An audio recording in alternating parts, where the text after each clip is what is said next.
What's going on, everyone? Psych Perspectives, giofvcks. Trigger warning, I'm wearing a compression vest and you might see some blood, and I'm talking about top surgery. So I had top surgery October 26, 2020 at the University of Michigan Health Systems in Ann Arbor, Michigan. I was at the East Ann Arbor Ambulatory Surgery, Plastic Surgery building, and I had a top surgery double incision with free nipple graft with Dr. Robert Harris Gilman and his wonderful staff. Ooh, shit. Takes a lot of work just to sit up. This is something that has been over a year in the making. I have been wanting this my entire life, to be completely honest. But it was over a year, about 15 months journey on getting top surgery. In the state of Michigan, with my health insurance through Blue Cross Blue Shield, I had to get 2 letters from licensed mental health professionals in the state of Michigan. 2 letters signing off in support for me to get top surgery for my gender dysphoria and body dysmorphia, being a transgender man. I think one of the reasons why my situation in many ways was I was able to get this done with more support is because I was born intersex. So technically I was never male or female, and my family made the decision to make me be a girl. So I do feel like a lot of that kind of goes into why I was able to get support right away, get care and advocacy for me, because of I didn't even have a choice in the matter. My parents made this decision, which was wrong. Let's talk about that. Man, intersex people, we need to be advocating more and more for us, because people should not be making decisions on our bodies without our consent. But anyways, it's a whole nother video. I had to get 2 letters of support in order for my health insurance to cover it. Okay, I started my job, my current job that I have, March 4th, 2019. This job, the pay is low and stagnant. However, the healthcare coverage is amazing. The benefits are amazing. It has nothing to do with my education, nothing to do with my, experience, but it's a steady income. Granted, the wages are low and stagnant. We deserve better. Everyone really deserves better, especially it's so evident now with COVID-19 and what's been going on. But yeah, so the benefits has helped me greatly. Obviously, I'm here today, right? So that's why I stayed. So I got the 2 letters. After I got the 2 letters sent over, the University of Michigan contacted me October. It's crazy. Contacted me October of last year, 2019. Okay. And they basically told me that, hey, we need to, you need to stop smoking if you're smoking. You need to stop, because I smoke marijuana. But they thought I smoked tobacco, but I don't smoke tobacco. I can't smoke tobacco because I have Graves' disease, so I always smoke with paper, hemp, vapes, edibles, bongs. I can't use tobacco. Let me try to sit up again, because I need to try to. There we go. Ooh, there we go. Ooh, Lord. So anyway, I'm doing all of that, and so I do all that, and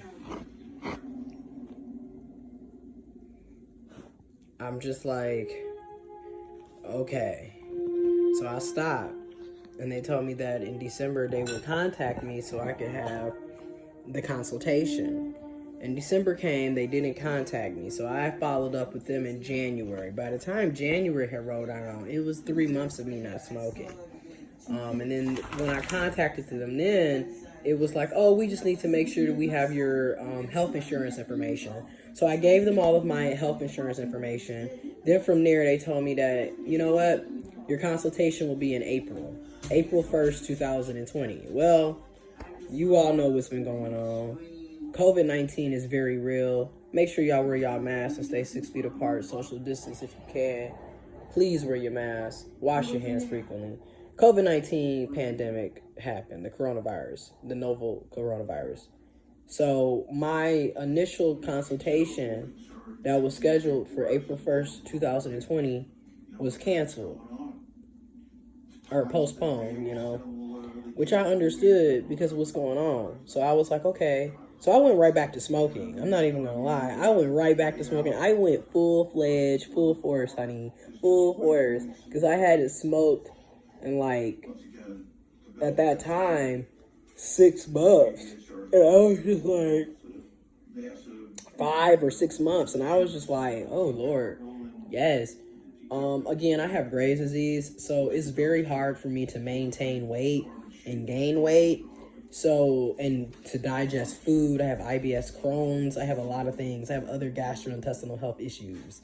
I don't talk, a lot of my health issues are are hereditary, have to do with me being in Flint water crisis, and then also being intersex. But anyways, so Mercy, don't do me like that. Mercy be he be with me the whole day, but then he be trying to drink out of my cup and stuff. Like, don't do me that way, buddy. Anyways, so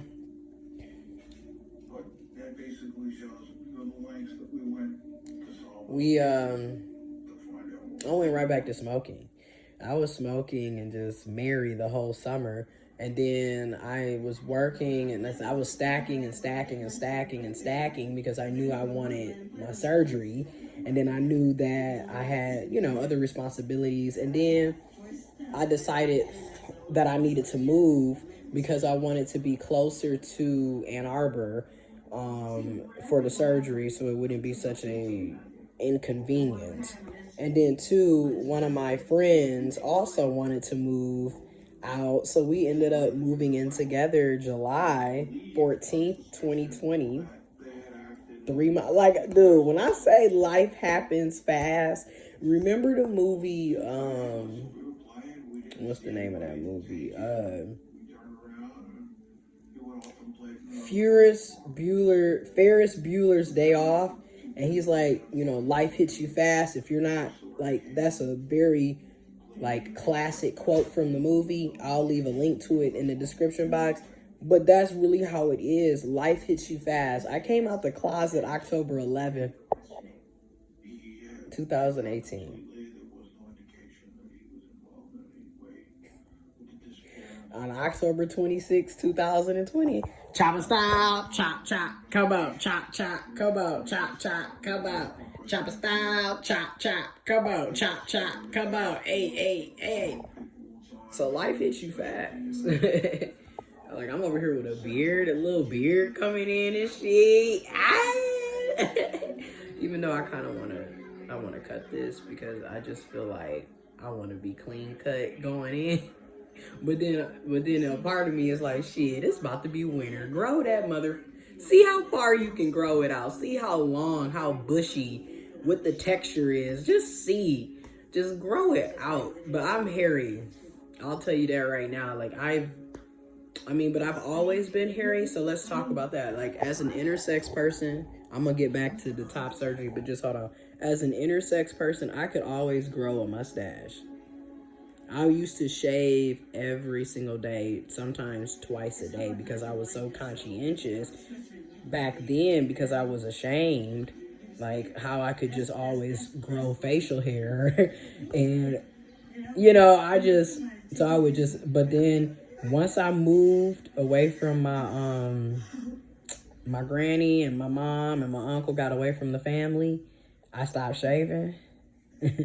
I started caring, and I said, bitch, let that shit grow in. If it grow in, let it grow. Who cares? But anyways, so yeah, so I moved because now I'm like 25-30 minutes away from Ann Arbor. I'm like 30 minutes away from Detroit. It's beautiful. I'm in a very like key location. However, Flint is always home. I go back and forth to Flint, Michigan all the time. That's where my family and friends and investments and, you know, a lot of people that I care about live there. So I'm always look out and pay it forward and come back. But I love where I'm at now because it's just it's a prime location. It's better jobs down here. The pay, like people here are making 17, 18, 19, $20 and up very easily. Where I'm from in Flint, you're lucky if you making $12, $13 an hour. So it's, you know what I mean? So you have to kind of venture out 30 minutes to an hour or more to get better opportunities. And that's why, you know, we need to bring those opportunities back to Flint. We need to spread the wealth and resources.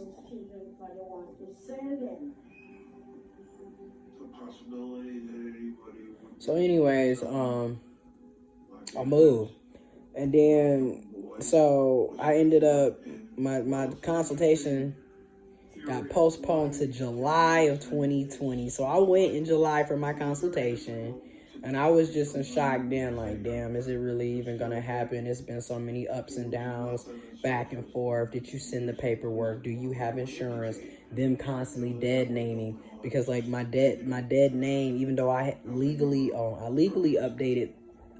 changed my name September 30th, 2019. So like, honestly, this has been a trial and a tribulation. Like, I really feel like I can honestly say, yeah, God, the universe, the energy, someone is out there. Something is out there, a higher power, a higher being, because I was going through all kinds of shit, man. Like, this has been my testimony. Like, y'all, I got here. This is my trials and tribulations. And I'm still not out the mud. I'm still not out the blood. You know, I'm still pushing and pulling through. We all are. We all are going through things. That's why we need to look out for each other and show each other empathy and compassion. But, yeah, like, so much, man.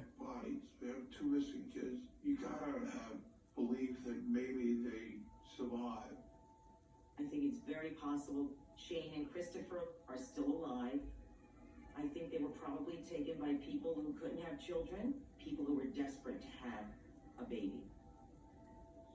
I'm watching thing. But anyway, so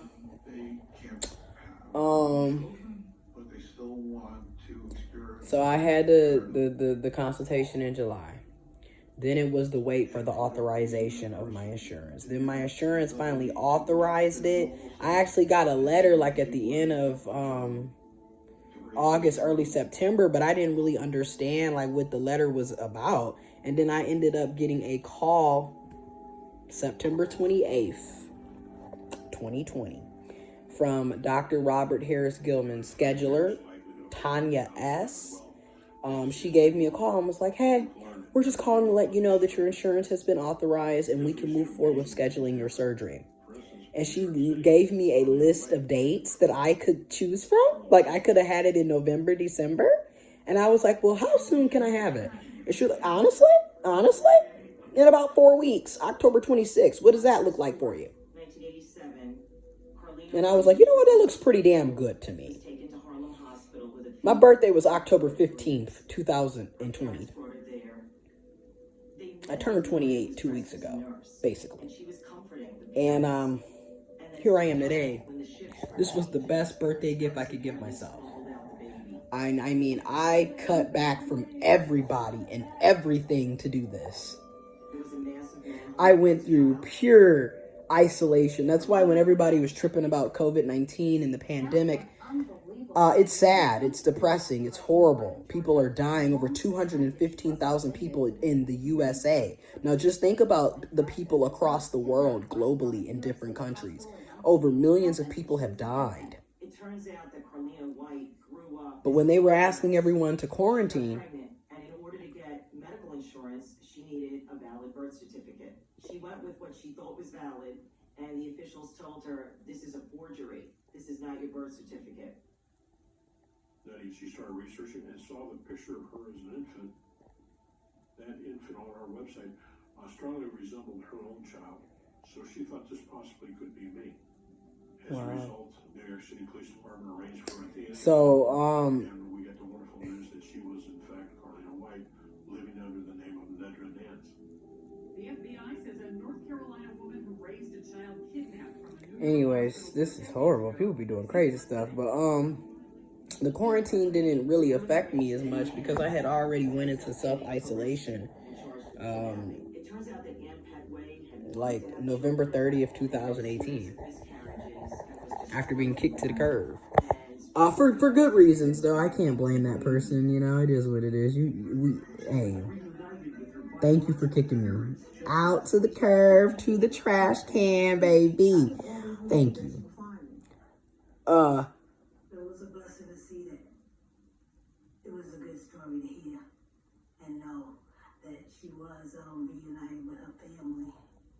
The hope is that if it can happen to her, the hope is that it can happen to me too. That's sad. So, October 26th came, so they gave me that date. So from there, I instantly started working with my job. Thanks to my job and our benefit specialist, and my team lead. My work family is amazing. Let me put it like this. My work family is amazing. It's just the pay is trash. Everybody there deserves to make a living wage.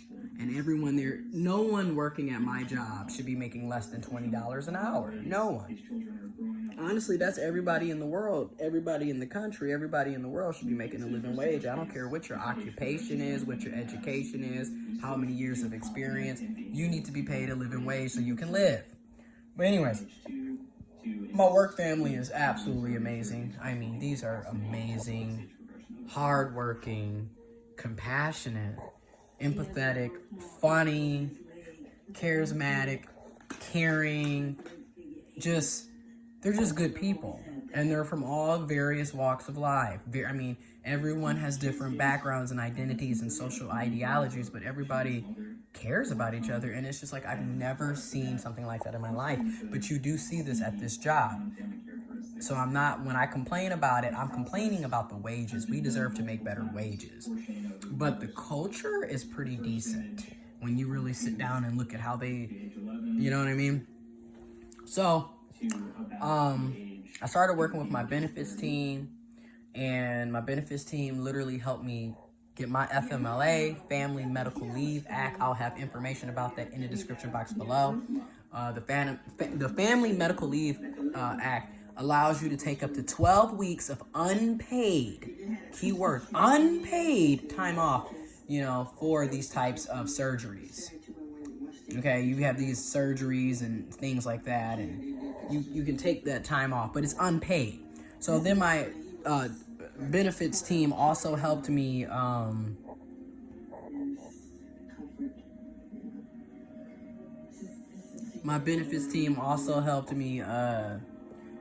sign up for short-term disability, which I was eligible for because I've been here for over a year and a half. It'll be 2 years in March.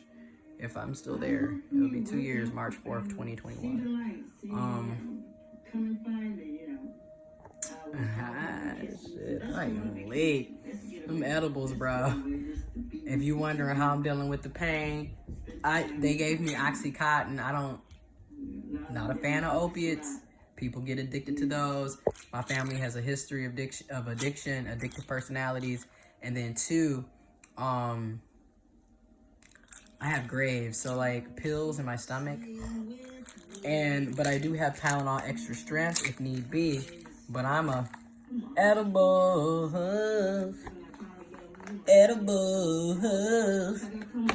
okay, natural shit, okay. But yeah, so they helped me with that. I'm eligible for it now. With the short-term disability, I'm eligible for up to 60% of my wages, which again, the wages are very low and stagnant. So that's like $600 every 2 weeks, so $1,200 a month, and my rent is $1,200. You feel me? So it's just like, what is that? But I'm thankful. Needless to say, don't get me wrong, I'm thankful because I couldn't be getting anything, right? But that's just it. We deserve better wages. We deserve living wages, and really, we need that universal basic income. Because it's ridiculous that people are out here struggling, not able to feed themselves, not able to clothe themselves, not able to have shelter, pay rent, pay mortgage, take care of themselves and their children and their families, you know what I mean? Like, we deserve so much better. And I also want to say this video, healthcare is a basic human right. We all deserve access to affordable, accessible, inclusive healthcare coverage and insurance. Now I'm about to show you guys what I look like, because I do kind of want to show you guys that. So we'll start off by going. Now I will say, this is definitely some trigger warning. We're going to be looking at blood, chest. Well, you're not going to really see everything, but you will see some things. So get ready. That's my dog.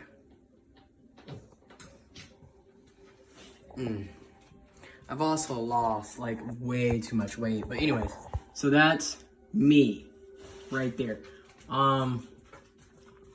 This is the compression that they put on you. They gave me two. This is what's funny. They had me order my own. But of course, because of what's going on with COVID, deliveries and packages don't come when they're supposed to come. So I totally understand that.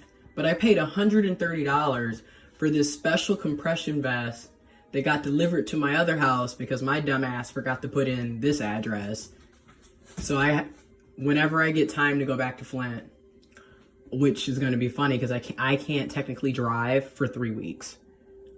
I'm going to see if they can let me drive because I'm not taking that oxy.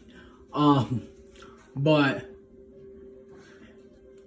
I paid $130 for that. They ended up giving me 2 of these for free anyways.